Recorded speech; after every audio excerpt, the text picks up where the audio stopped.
When security guards started dragging an elderly man off a city bus in broad daylight, none of the passengers could have predicted that one quiet observer would quietly follow them into what would become an unforgettable confrontation.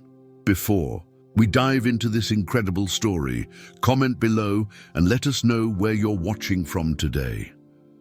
The morning sun cast long shadows across the downtown terminal as bus number 47 pulled into its designated stop. The air was crisp with the promise of autumn, and commuters moved with the practiced efficiency of people accustomed to their daily routines. Steam rose from coffee cups carried by early risers, and the familiar sounds of urban life created a symphony of normalcy. Traffic hummed in the distance while pigeons pecked at scattered breadcrumbs near the bus shelter. It was the kind of peaceful Tuesday morning that made people appreciate the simple rhythm of city life. Among the passengers boarding the bus was a man who seemed to blend effortlessly into the crowd. His clothes were simple but well-maintained.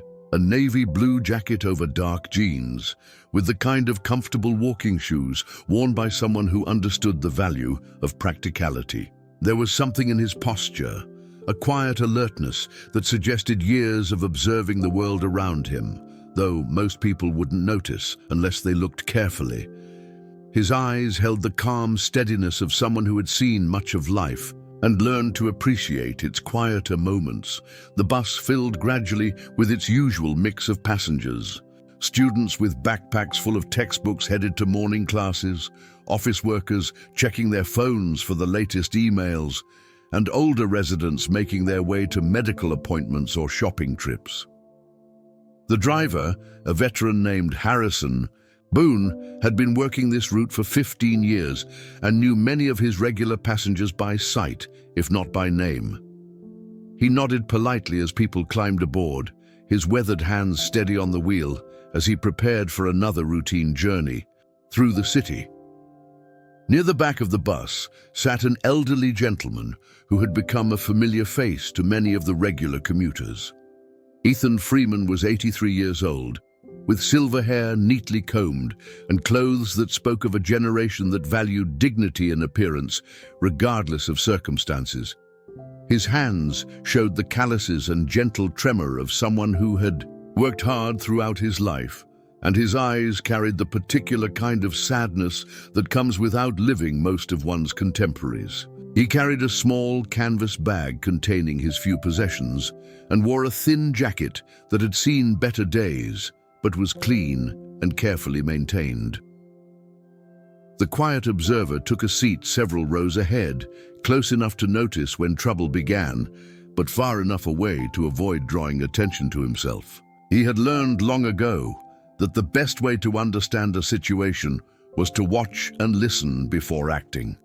His name was known to millions around the world, though in this context he was simply another passenger hoping for an uneventful trip across town. As the bus pulled away from the terminal, the morning proceeded exactly as expected. Passengers settled into their seats, some reading newspapers or books, others staring out the windows at the passing cityscape. The gentle rocking motion of the vehicle and the low hum of conversation created an atmosphere of peaceful routine. Children in school uniforms chatted quietly about weekend plans, while their parents checked work schedules on their smartphones. It was at the third stop that the atmosphere began to shift in ways that most passengers didn't immediately recognize. Two men in dark security uniforms boarded the bus with the kind of aggressive confidence that immediately changed the energy of the space. Their supervisor had sent them on what they considered a simple assignment, though they approached it with unnecessary force and obvious contempt for their target. The taller of the two security guards was named Vincent Sullivan, a man in his early 30s who had worked in various enforcement roles throughout the city.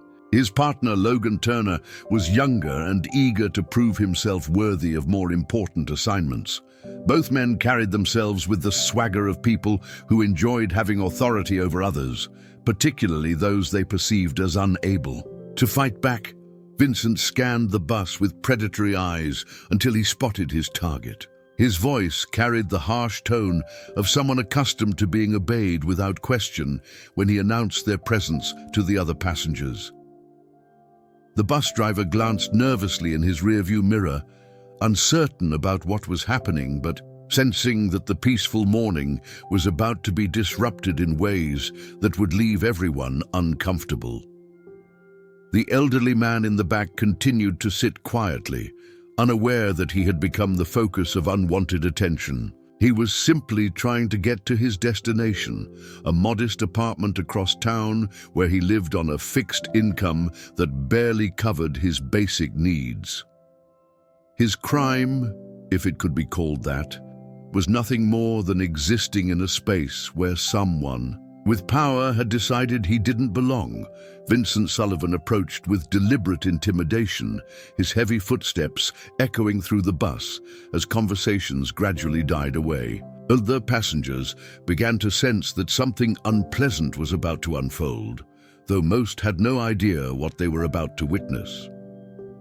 The quiet observer remained in his seat, but shifted slightly to get a better view of what was developing, his instincts telling him that intervention might soon become necessary.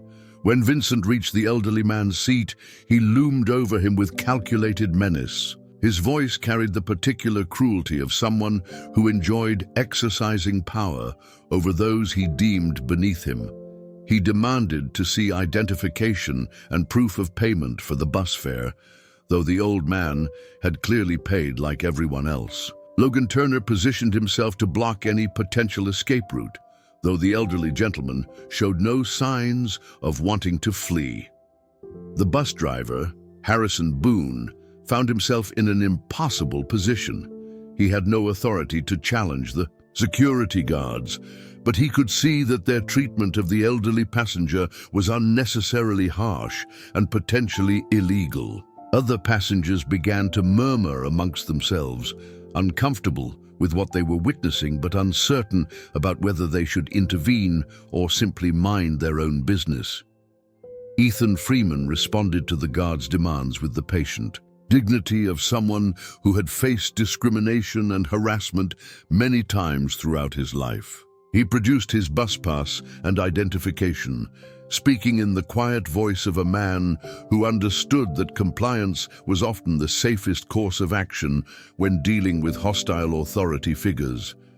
His hands shook slightly, whether from age or anxiety was unclear, but his demeanor remained respectful despite the obvious injustice of the situation.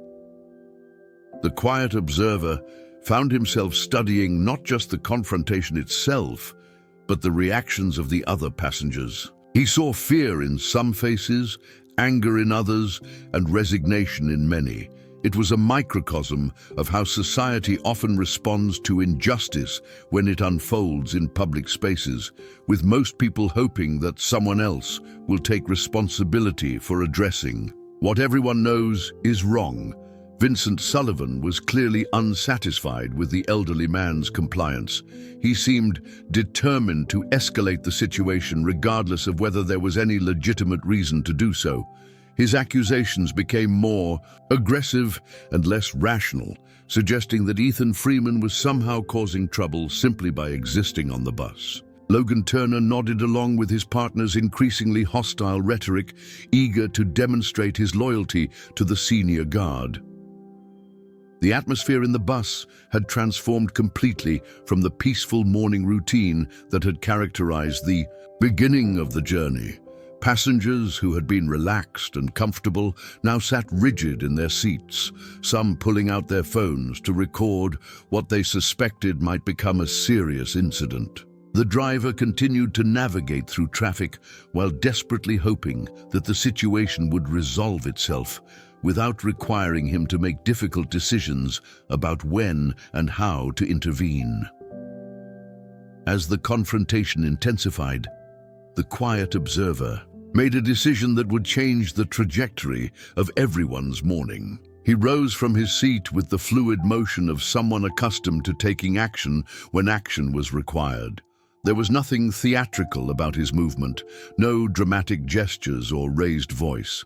Instead, he simply positioned himself where he could better assess the situation and be ready to respond if the security guards crossed the line from harassment into actual violence. Vincent Sullivan had begun to physically intimidate the elderly man, leaning over him in a way that was clearly designed to make him feel threatened and helpless. His voice grew louder and more aggressive as he demanded that Ethan Freeman leave the bus immediately, despite the fact that the old man had done nothing wrong and had every right to complete his journey. Logan Turner moved closer as well, creating a situation where the elderly passenger was effectively surrounded by two much younger and stronger men who seemed intent on humiliating him. The other passengers watched with growing discomfort as the situation spiraled toward what appeared to be inevitable violence, or at least forcible removal of an innocent person. Some wanted to speak up but felt intimidated by the guards' obvious willingness to use their authority aggressively. Others pulled out their phones to document what was happening, though they remained seated and silent. The bus driver found himself torn between his desire to protect his passenger and his fear of the potential consequences of challenging security personnel. It was at this crucial moment that Vincent Sullivan made the decision that would transform a routine morning into something much more significant. He grabbed Ethan Freeman's arm with unnecessary force and began trying to physically remove him from his seat. The elderly man's quiet protests were ignored as the guard demonstrated his willingness to use violence against someone who posed no threat to anyone. Logan Turner moved to assist his partner, and together they began to drag the protesting elderly man toward the front of the bus. The quiet observer had seen enough. Without fanfare or announcement, he moved down the aisle with the purposeful stride of someone who had decided that the situation required immediate intervention. His approach was calm but unmistakably determined, and there was something in his bearing that caused several passengers to look up from their phones and pay attention to what was about to unfold. Vincent Sullivan was so focused on his unnecessary roughness toward the elderly man that he didn't immediately notice the approach of the quiet observer. When he finally looked up, he saw someone who appeared to be just another passenger, unremarkable, except for an unusual intensity in his eyes and a way of carrying himself that suggested confidence born of experience rather than arrogance. The security guard's first instinct was to intimidate this potential challenger, just as he had been intimidating the elderly man. He released Ethan Freeman's arm and turned to face the newcomer with the aggressive posturing that had served him well in previous encounters with people who might be inclined to question his authority. Logan Turner positioned himself supportively. Both guards now focused on what they assumed would be another easy target for their harassment. What happened next would become the subject of countless retellings, though none of the passengers could have predicted how dramatically the morning's events were about to shift. The quiet observer stood calmly facing both security guards, showing no signs of fear or backing down despite being outnumbered. His voice, when he finally spoke, carried the quiet authority of someone accustomed to being heard and respected. The confrontation that was about to unfold would reveal truths that none of the passengers could have imagined, and would demonstrate that sometimes the most ordinary-looking people carry within themselves the power to change everything. The elderly man remained in his seat, uncertain about what was happening, but grateful that someone had finally stepped forward on his behalf. The other passengers leaned forward in their seats, sensing that they were about to witness something far more significant than a simple disagreement over bus fare. As the bus continued its journey through the city streets, the morning sun climbed higher in the sky, but the peaceful routine of another Tuesday had already been shattered beyond repair. What began as a simple trip across town was about to become a confrontation that would test everyone's assumptions about power, dignity, and the courage required to stand up for what is right when standing up carries real risks. The quiet observer faced the two security guards with the steady composure of someone who understood that the next few minutes would determine not just the fate of one elderly man, but the moral character of everyone who chose to act or remain silent in the face of obvious injustice. The moment Vincent Sullivan turned his full attention away from Ethan Freeman and toward the approaching stranger, the entire dynamic of the confrontation shifted in ways that neither security guard could have anticipated. What they expected to find was another easily intimidated passenger who would quickly back down when faced with their aggressive posturing and implied threats of official authority. Instead, they found themselves looking into the eyes of someone who radiated the kind of quiet confidence that comes only from years of facing down far more dangerous opponents than two overzealous security guards on a city bus. The quiet observers. His voice, when he finally spoke, carried none of the nervous tension that Vincent and Logan had grown accustomed to hearing from people they chose to harass. There was no pleading, no immediate compliance, and certainly no fear. Instead, his words came with the measured cadence of someone who had learned to choose his battles carefully, but never to back down from the ones that truly mattered. He suggested, in a tone that somehow managed to be both polite and unmistakably firm, that perhaps the two guards might want to reconsider their treatment of the elderly gentleman. Vincent Sullivan's initial response was exactly what anyone familiar with his type might have predicted. He puffed up his chest and stepped closer to the stranger, using his height and the intimidating bulk of his security uniform to try to establish dominance through physical presence. His voice took on the harsh, commanding tone that he had perfected through years of bullying people who were in no position to fight back.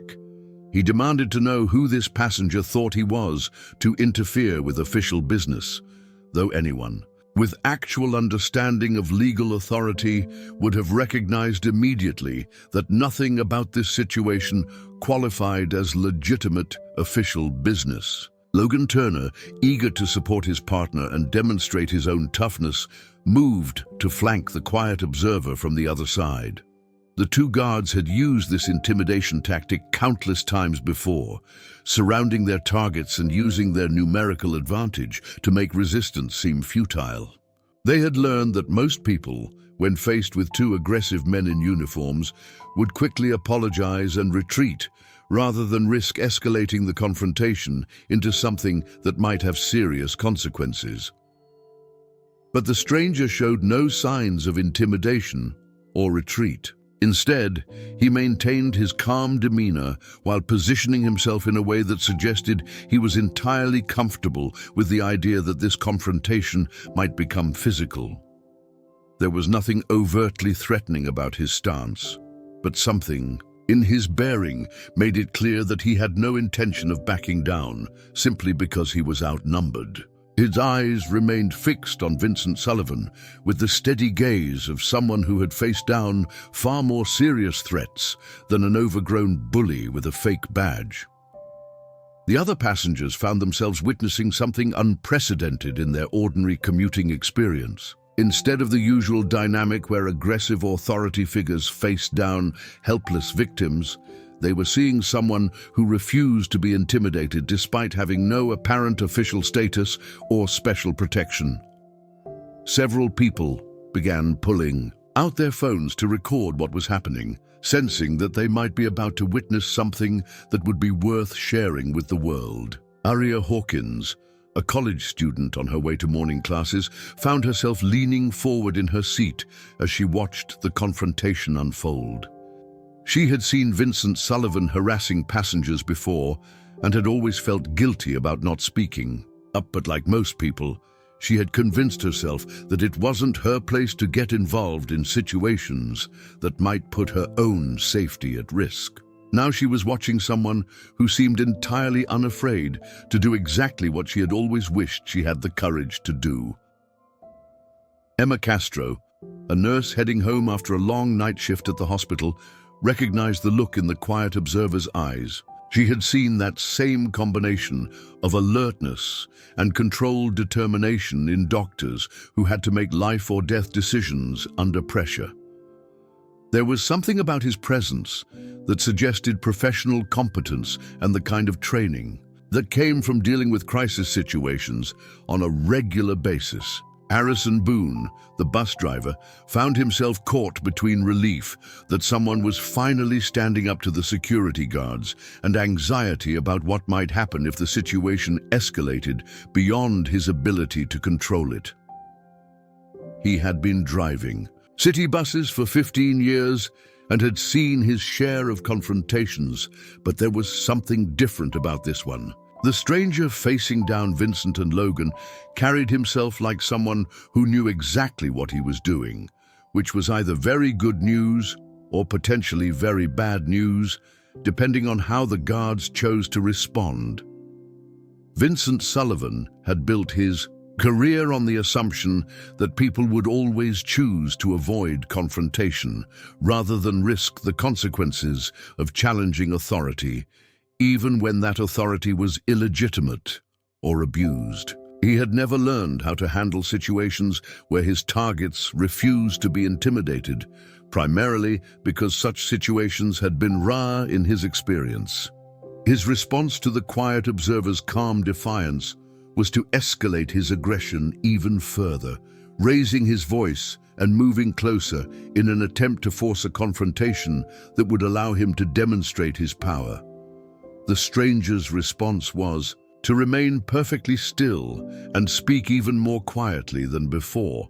His words were chosen with the precision of someone who understood that the right phrase delivered at the right moment could be far more effective than any amount of shouting or physical posturing. He pointed out, in a tone that somehow managed to convey both respect for legitimate authority and complete contempt for its abuse, that the elderly gentleman had committed no crime and was entitled to complete his journey without harassment. Logan Turner, who had been watching his partner's escalating aggression with growing excitement, chose this moment to make his own contribution to the confrontation. He stepped closer to the quiet observer and demanded identification, apparently believing that he had some kind of official right to demand papers from random bus passengers. His voice carried the particular kind of officiousness that comes from people who have just enough authority to be dangerous, but not enough experience to use it wisely.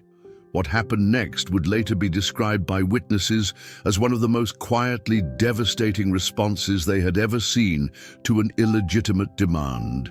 For compliance, the stranger simply looked at Logan Turner with the kind of patient expression that teachers reserve for particularly slow students, and then asked a question that immediately exposed the fundamental illegitimacy of the entire situation. He wanted to know, in a voice that carried to every corner of the bus, exactly what legal authority either guard possessed to detain or question passengers who had paid their fares and were causing no disturbance.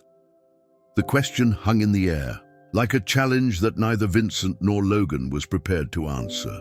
Both guards had grown so accustomed to people simply complying with their demands that they had never had to justify their actions to someone who actually understood the difference between legitimate authority and bullying behavior. Their uniforms and aggressive attitudes had always been sufficient to get the compliance they wanted. But now they found themselves facing someone who clearly understood that uniforms alone do not confer legal rights. Vincent Sullivan's face began to redden with a combination of embarrassment and rage as he realized that he was being outmaneuvered by someone who appeared to be nothing more than an ordinary passenger. His entire approach to maintaining control depended on people being too intimidated or uninformed to challenge his behavior. But the quiet observer was demonstrating a level of calm competence that suggested he might know exactly what legal rights he did and did not have. The atmosphere on the bus had become electric with tension, as the other passengers realized they were witnessing something far more significant than a simple disagreement. Emma Castro began recording the confrontation on her phone, instinctively understanding that whatever was about to happen might need to be documented for legal purposes. Aria Hawkins found herself holding her breath as she watched the quiet observer maintain his calm demeanor, despite being surrounded by two increasingly agitated security guards. Ethan Freeman, still sitting in his seat where the guards had left. He watched the developing confrontation with a mixture of gratitude and concern. He had lived long enough to recognize courage when he saw it. But he had also seen enough of the world to know that courage did not always prevail against people who were willing to abuse their authority. He wanted to warn the stranger that Vincent and Logan were the type of men who might resort to violence if they felt their authority was being challenged too effectively. The quiet observer seemed to understand the risks he was taking, but his demeanor suggested that he had made a calculated decision about which battles were worth fighting, regardless of the potential consequences. When Vincent Sullivan made another aggressive move in his direction, the stranger shifted his weight slightly in a way that suggested he was entirely prepared for the possibility that words might not be sufficient to resolve the situation.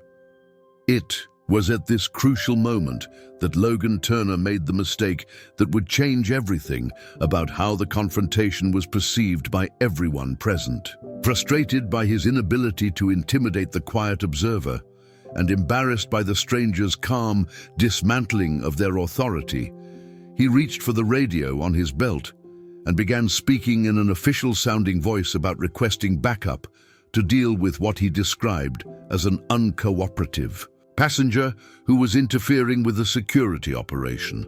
The other passengers immediately recognized that the situation had escalated beyond a simple disagreement and was now moving towards something that might involve actual law enforcement. Several people began making their own phone calls, though it was unclear whether they were calling for help or simply alerting friends and family about what they were witnessing. The bus driver, Harrison Boone, found himself faced with a decision about whether to pull over and wait for additional security or to continue driving and hope that the situation would resolve itself before reaching the next stop. The quiet observer listened to Logan's radio call with the expression of someone who was not at all surprised by this escalation, but was perhaps disappointed that it had become necessary. When the young guard finished his dramatically embellished description of events, the stranger asked another question that cut straight to the heart of the matter.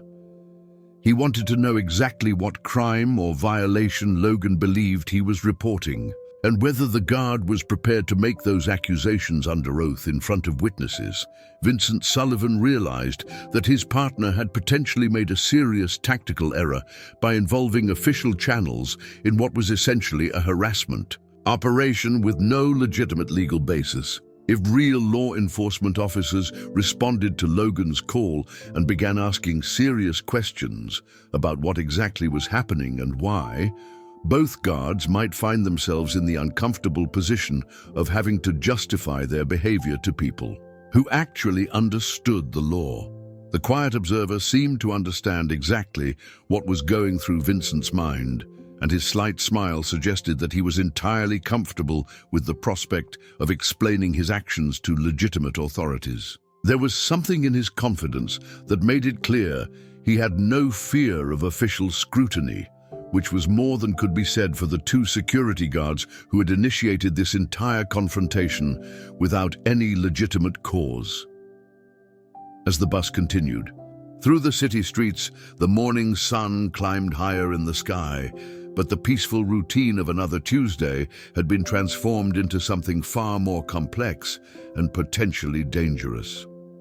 The confrontation that had begun with the harassment of an elderly man had evolved into a test of wills between people who represented very different approaches to authority, justice, and the courage required to stand up for what is right, even When the odds seemed stacked against you, the passengers found themselves witnessing not just a disagreement about bus fare or legitimate authority, but a fundamental clash between those who abuse power and those who refuse to be intimidated by such abuse. What none of them yet realized was that they were about to discover just how dramatically their assumptions about the quiet observer were about to be challenged, and how completely the balance of power in this confrontation was about to shift in ways that neither Vincent Sullivan nor Logan Turner could possibly have anticipated.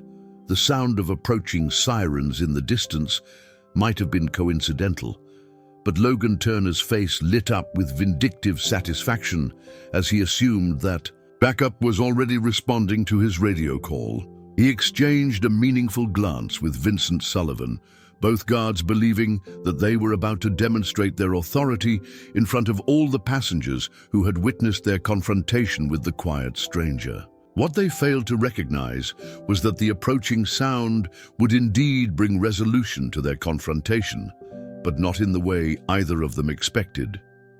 The quiet observer remained perfectly calm as the sirens grew louder, showing none of the anxiety that most people might feel when hearing the approach of law enforcement during a tense situation.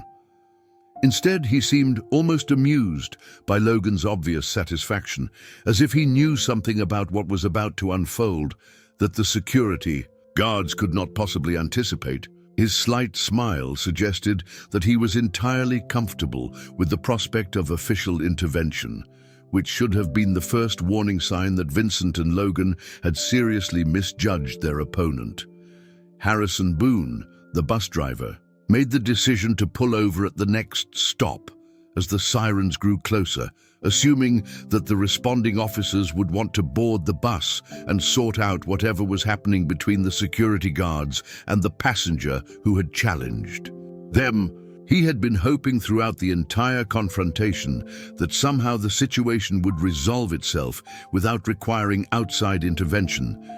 But Logan's radio call had made it clear that events had moved beyond the possibility of simple de-escalation. As the bus came to a stop, the other passengers found themselves torn between curiosity about what would happen next and anxiety about being delayed from their morning routines by what appeared to be an increasingly serious incident. Emma Castro continued, recording on her phone, her nursing experience telling her that documentation might be crucial if anyone was injured or if legal proceedings resulted from whatever was about to unfold. Aria Hawkins clutched her backpack nervously, wondering if she would need to provide witness testimony about what she had observed. The first police car pulled up behind the bus just as Logan Turner was finishing another radio transmission that described the situation in terms that made it sound as if he and Vincent were heroically maintaining order against a dangerous and uncooperative passenger. His description bore little resemblance to what the other passengers had actually witnessed, but he seemed confident that his official status would carry more weight than the testimony of random civilians. Vincent Sullivan positioned himself near the bus entrance, clearly intending to be the first person the responding officers encountered so that he could control the narrative about what had been happening. He had dealt with police officers many times in his security work, and he believed that his uniform and official manner would automatically align the authorities with his version of events, rather than with whatever story the quiet stranger might try to tell. What happened next would later be described by witnesses as one of the most dramatic reversals of fortune they had ever seen unfold in real time. The first officer to board the bus was a sergeant named Noah Bennett, a 20-year veteran of the city police force who had developed a reputation for being able to quickly assess complex situations and identify the real source of problems rather than being misled by superficial appearances or conflicting claims about who was responsible for what. Sergeant Bennett's eyes immediately swept the bus, taking in the two security guards standing aggressively near a seated elderly man, the quiet stranger who seemed remarkably calm despite being outnumbered, and the various passengers who were clearly nervous about whatever had been happening before his arrival. His experience told him that situations involving security guards and civilian complaints often involved some level of authority abuse. But he also knew that jumping to conclusions without gathering facts was a recipe for making bad situations. Worse, Logan Turner immediately approached the sergeant with the eager enthusiasm of someone who believed that official backup had arrived to validate his actions. He began explaining his version of events in the officious tone that he thought made him sound professional, describing how he and Vincent had been conducting routine security operations when an uncooperative passenger had interfered with their legitimate duties and refused to comply with reasonable requests for identification. Sergeant Bennett listened to Logan's account with the patient expression of someone who had heard similar stories many times before, but his eyes continued to scan the bus and assess the body language of everyone present. What he saw was two security guards who seemed unusually agitated for people who were supposedly in control of a routine situation, an elderly man who appeared to have been intimidated or harassed, and a stranger who radiated the kind of calm, competence that usually indicated either professional training or complete innocence. The quiet observer waited patiently while Logan finished his dramatic recounting of events, showing no apparent concern about how the security guard's version of the story might affect his own situation. When Sergeant Bennett asked if anyone else had anything to add to the account he had just heard, several passengers began speaking at once, their voices overlapping as they tried to explain that what they had witnessed bore little resemblance to Logan's official-sounding description. Emma Castro held up her phone and announced that she had recorded most of the confrontation, offering to show the footage to the sergeant if it would help clarify what had actually happened.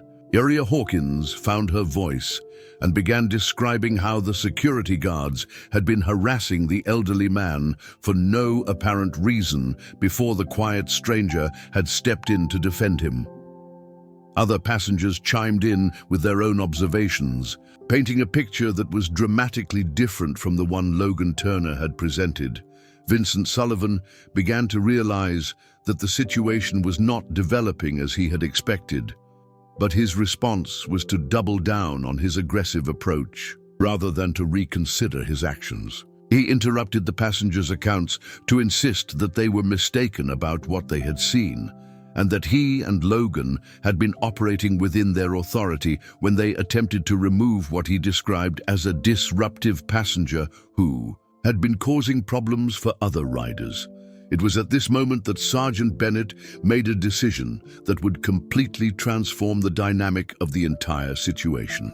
Instead of trying to sort out the conflicting accounts immediately, he asked the quiet observer a simple question that would reveal information that none of the other people present could have anticipated.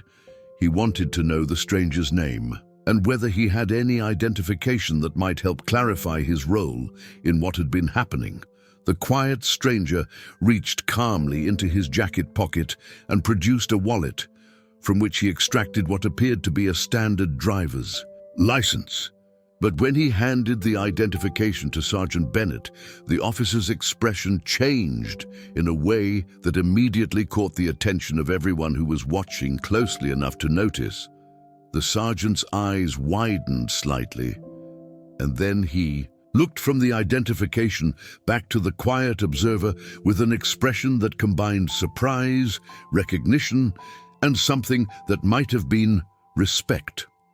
Logan Turner, who had been watching this exchange with growing confidence that official identification would somehow validate his actions, found himself confused by the sergeant's reaction.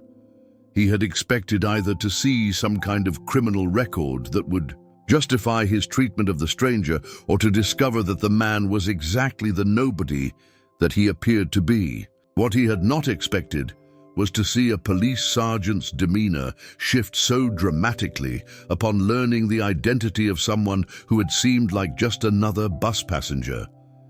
Vincent Sullivan also noticed the change in Sergeant Bennett's attitude, but his interpretation was that the officer had discovered something significant that would work in the security guard's favor. He stepped closer, eager to learn what information had caused such an obvious reaction, and asked in his most official-sounding voice whether there was something about the stranger that the sergeant thought they should know. What Sergeant Bennett said next would later be remembered by every passenger on that bus as the moment when their understanding of the entire morning's events was completely overturned. Looking directly at Vincent Sullivan with an expression that combined professional courtesy with barely concealed disapproval, the sergeant explained that the man they had been harassing was someone whose identity would have been immediately recognized by anyone with even basic knowledge of contemporary American culture. The quiet observer had been patient throughout the entire confrontation, but now there was something in his slight smile that suggested he had been waiting for this moment of revelation. He had not been trying to hide his identity, but neither had he felt any need to use his fame as a shield against the security guard's harassment.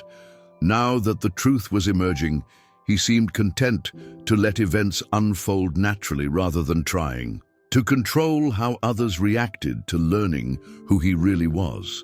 Logan Turner's face went through a series of expressions as the implications of Sergeant Bennett's words began to sink in. What had seemed like a routine confrontation with an uncooperative passenger was suddenly revealed to be something far more significant and potentially far more damaging to his career and reputation. He began to realize that he and Vincent had not been dealing with a random nobody, but with someone whose treatment at their hands would likely become a matter of public interest.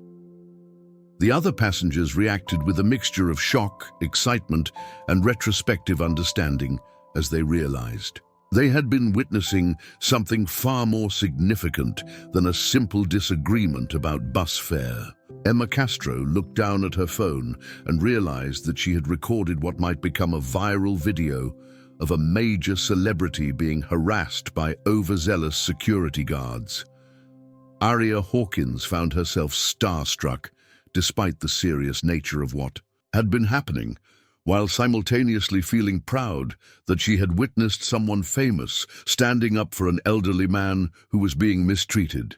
Vincent Sullivan's response was initially one of disbelief, followed quickly by a desperate attempt to reframe his actions as somehow justified despite the revelation of his target's identity. He insisted that he and Logan had been acting within their authority regardless of who the passenger was, and that celebrity status did not exempt anyone from compliance with security procedures. But his voice lacked the confidence it had carried earlier, and it was clear that he understood his position had become far more precarious. Sergeant Bennett found himself in the position of having to manage a situation that had suddenly become much more complex and potentially high-profile than anything he had expected when he responded to what seemed like a routine call about an uncooperative bus passenger. He was experienced enough to know that how he handled the next few minutes could have significant implications for everyone involved, including his own department and career. The quiet observer, whose identity was now known to everyone present, finally spoke directly to the two security guards who had spent the morning trying to intimidate him. His voice carried the same calm authority it had maintained throughout the confrontation, but now there was an additional weight to his words that came from the recognition of exactly who had been on the receiving end of their harassment. He suggested with characteristic understatement that perhaps they might want to reconsider their approach to dealing with passengers who were simply trying to go about their daily business without causing trouble for anyone. Ethan Freeman, the elderly man whose mistreatment had started the entire confrontation, found himself overwhelmed by the realization that a major celebrity had risked a public incident to defend him against harassment by security guards. He had lived long enough to become accustomed to being ignored or dismissed by people in authority, but he had never imagined that someone with such high public profile would put himself at risk to stand up for a stranger's dignity and rights. The revelation of the quiet observer's true identity had transformed what might have been a minor incident involving security guard overreach into something that would likely attract significant media attention and public scrutiny. Vincent Sullivan and Logan Turner were beginning to understand that their actions would not be evaluated merely by their supervisors or by the police officers who had responded to their call, but potentially by a much larger audience that would be interested in how a beloved public figure had been treated while defending an elderly man from harassment. As the bus sat parked at the stop with its doors open and police cars positioned nearby, the morning sun continued to climb higher in the sky, but any pretense of routine had long since disappeared. What had begun as an ordinary Tuesday morning commute had become something that none of the participants would ever forget, and the repercussions of what had unfolded were only beginning to become clear to everyone involved. The silence that followed. Sergeant Bennett's revelation hung in the air like a storm cloud ready to break, and when it finally did, the consequences came down on Vincent Sullivan and Logan Turner, with the force of years of accumulated karma catching up to them all at once. The two security guards who had begun their morning believing they could intimidate and harass an elderly man with impunity now found themselves facing the reality that their actions had been witnessed, recorded, and would soon be scrutinized by a public that had little tolerance for the abuse of authority against vulnerable people. The quiet observer, whose true identity had now been revealed to everyone present, maintained the same calm demeanor that had characterized his intervention from the beginning. There was no gloating in his expression, no dramatic speeches about justice or comeuppance. Instead, he simply continued to embody the quiet dignity that had made his defense of Ethan Freeman so powerful in the first place. His fame had given weight to his actions, but it was clear that he would have stood up for the elderly man, regardless of whether anyone would ever know who had done it. Sergeant Bennett found himself in the delicate position of managing a situation that had suddenly become much more complex than a simple dispute between passengers and security personnel. He was experienced enough to recognize that the involvement of a major celebrity would inevitably attract media attention, but he was also committed to ensuring that justice was served regardless of who was involved. His first priority was to gather all the facts and determine whether any laws had been broken during the confrontation. Emma Castro stepped forward with her phone, offering to share the video she had recorded of the entire incident.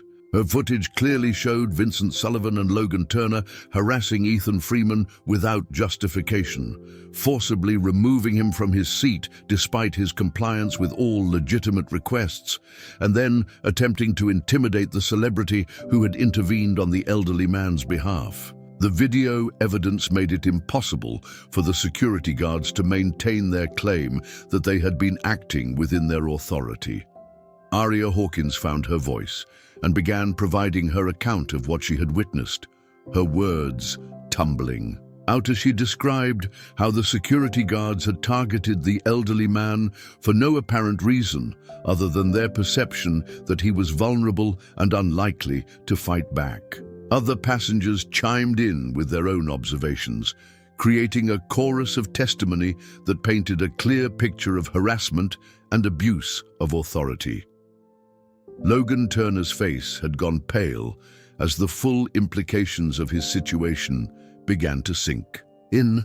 What had seemed like a routine exercise of authority against someone who couldn't fight back had turned into a public relations nightmare that would likely cost him his job and potentially expose him to legal consequences. His radio call for backup which he had intended as a demonstration of his official authority, now seemed like evidence of his own misconduct.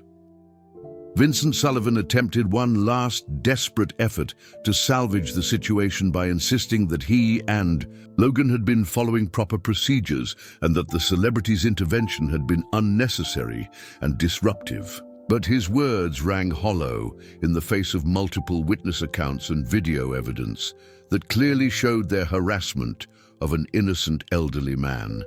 His bluster and aggression had evaporated, replaced by the defensive whining of someone who knew he had been caught doing something inexcusable. The celebrity who had intervened spoke quietly with Sergeant Bennett, providing his own account of what had transpired, while emphasizing that his main concern was ensuring that Ethan Freeman was treated with the dignity and respect that every person deserved. He made it clear that he had no interest in using his fame to seek revenge against the security guards, but that he also would not allow their actions to go unaddressed simply because it might be easier to let the matter drop. Ethan Freeman, who had remained silent throughout most of the confrontation, finally found his voice and began sharing his perspective on what had happened.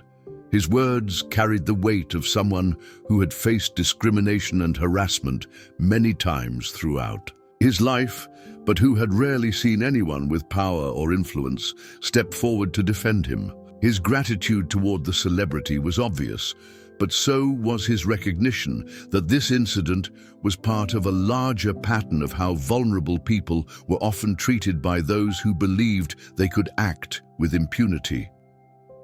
Sergeant Bennett began making notes and taking formal statements from the witnesses, recognizing that the incident would likely result in official complaints against both security guards and possibly criminal charges, depending on the specific laws that had been violated. The video evidence and multiple witness accounts made it clear that Vincent and Logan had exceeded their authority and engaged in behavior that constituted harassment at minimum and potentially assault. The bus driver, Harrison Boone, provided his own account of what he had observed, emphasizing that the elderly man had paid his fare like everyone else and had done nothing to justify the security guard's aggressive treatment. His testimony was particularly valuable because his position as the bus operator gave him official status and credibility that would be difficult for anyone to challenge. As word of the incident began to spread through phone calls and social media posts from the passengers who had witnessed it, the broader implications of what had happened started to become clear. This was not just a story about two security guards who had overstepped their authority, but a powerful example of how celebrity status could be used to defend those who lacked the resources or influence to protect themselves. Nova Griffin, a social worker who had been on her way to visit elderly clients, found herself thinking about how many similar incidents probably occurred every day without anyone with power or influence being present to intervene. She realized that what made this incident special was not just that someone had stood up to the harassment, but that the person who had done so possessed the kind of public platform that could ensure the story would be heard and remembered. The celebrity's approach to handling the situation impressed everyone who witnessed it. Rather than using his fame as a weapon against the security guards or making dramatic statements about justice and accountability, he simply continued to demonstrate the same quiet dignity that had characterized his initial intervention. His actions spoke louder than any speech could have about the importance of treating all people with respect, regardless of their status or circumstances. Sergeant Bennett completed his investigation and informed Vincent Sullivan and Logan Turner that they would be facing official disciplinary action from their employer, as well as potential criminal charges for harassment and false imprisonment. The evidence against them was overwhelming, and their attempts to justify their actions had only made their situation worse. Both guards were escorted off the bus and taken to the police station for formal processing. The passengers who had witnessed the entire incident found themselves part of a story that would likely be retold many times in the days and weeks to come. Emma Castro's video footage would eventually be viewed by millions of people, serving as a powerful reminder of both the everyday injustices faced by vulnerable people and the importance of standing up for what is right, even when doing so might be difficult or risky. Aria Hawkins realized that she had learned something important about courage and moral responsibility from watching the celebrity's intervention. His example had shown her that taking action to defend others was not about having special training or official authority, but about recognizing when something was wrong and deciding to do something about it, regardless of the potential consequences. The bus finally resumed its journey, with new passengers boarding to replace those who had been detained for questioning. The atmosphere was markedly different from the peaceful routine that had characterized the beginning of the morning. Everyone on board was aware that they had witnessed something significant, and many were still processing the implications of what they had seen. The celebrity took his seat again, returning to the quiet demeanor that had initially made him unremarkable among the other passengers.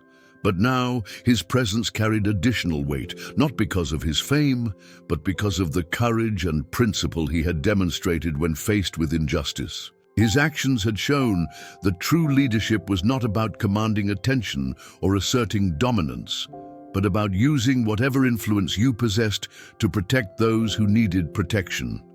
Ethan Freeman remained on the bus as well, finally able to complete his journey to his destination without further harassment. The elderly man's dignity had been restored not just by the intervention on his behalf, but by the recognition that his mistreatment was unacceptable regardless of his age, economic status, or perceived vulnerability. He carried with him the knowledge that sometimes, when injustice seems overwhelming, help can come from the most unexpected sources.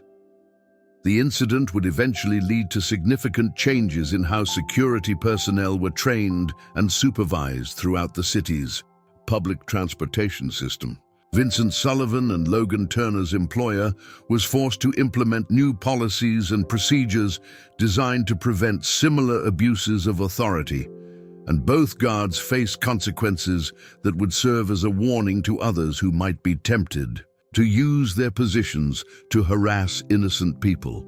As the bus continued through the city streets, the morning sun reached its peak, casting bright light on a world that had been changed, even in small ways, by the courage of one person who had decided that defending a stranger's dignity was more important than avoiding confrontation. The story would be retold countless times, serving as a reminder that respect and kindness never go out of style, and that sometimes the most powerful thing you can do is simply refuse to stand by while others are mistreated. The lesson that emerged from that Tuesday morning was both simple and profound. True strength is not measured by your ability to intimidate others, but by your willingness to stand up for those who cannot stand up for themselves. Power, whether it comes from fame, authority, or simply moral conviction, is only meaningful when it is used to protect and defend rather than to dominate and control. And sometimes the most important battles are fought not on grand stages or in dramatic confrontations, but on ordinary city buses where everyday heroes choose to do what is right simply because it needs to be done. Has anyone ever underestimated you? Or have you witnessed someone standing up for others when it really mattered? Share your story in the comments below, because respect and courage deserve to be celebrated wherever they are found.